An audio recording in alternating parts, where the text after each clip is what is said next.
So, done cleaning up my dust and scratches. I want to play around with adjustment layers. And let me show you how awesome this is. So again, layers panel is open. And I'm going to go down to my adjustment layers option. And there's so many options here. I'm going to start by playing around with levels. And the idea behind this is if I click on this, my properties toolbar shows up. So the level has to be above the layers you want to have edited. And check this out. So by adjusting this and sliding this to the left or to the right, I can increase my contrast, increase my brights and darknesses. So I'm already, just by doing that, and look, I can see the before and after. I mean, just all the details are just coming out in a way that they weren't before. And I really just find that the best thing to do is just to kind of slide around and just see what gives me the best option or options regarding this. And sometimes it takes a little bit of time. So I kind of like that. And then maybe I'll go to brightness contrast a little bit and up the contrast a little bit more. So you can see you can do some really great stuff with that. Now, the wonderful thing about this is that obviously you can see it does some amazing things to the image, but sometimes you'll have an area of the image where you want to do more to it, but it's messing with the rest of it. So for example, I wish I could make this a little bit more contrasty here, but it's doing too much on the sides. Let me show you a little trick here. So see this little box right there? That is a layer mask.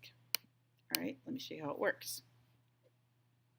If I grab my brush tool, and I've got a soft round brush again, this works really well. You don't want a hard round brush when you do this.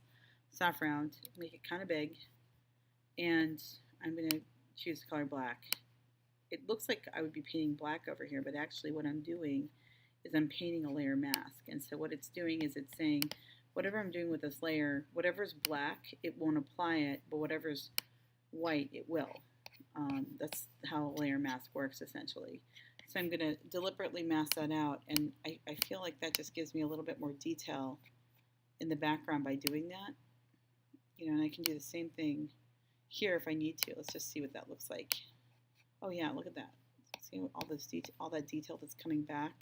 And I actually kind of didn't like that over there, so I'm going to change my mind and bring that back in like that, add that vignette back in. So you have to decide how to edit it. So I didn't really do pretty much of anything over here, whereas on this side I did a lot.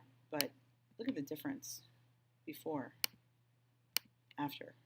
I mean, you know, if you're thinking about this idea of having photographic black, photographic white, and bringing in all the details, you know, it's just so much better than some of the other options. And as you can see, I'm just getting into scratching the surface with the adjustment layers. There are so many of them. So my advice to you is, instead of just listening to me, you have to kind of play around with these yourself and see, you know, is this helping or hurting the image when you mess with it? Like, I don't really care much for that, so you can just delete that.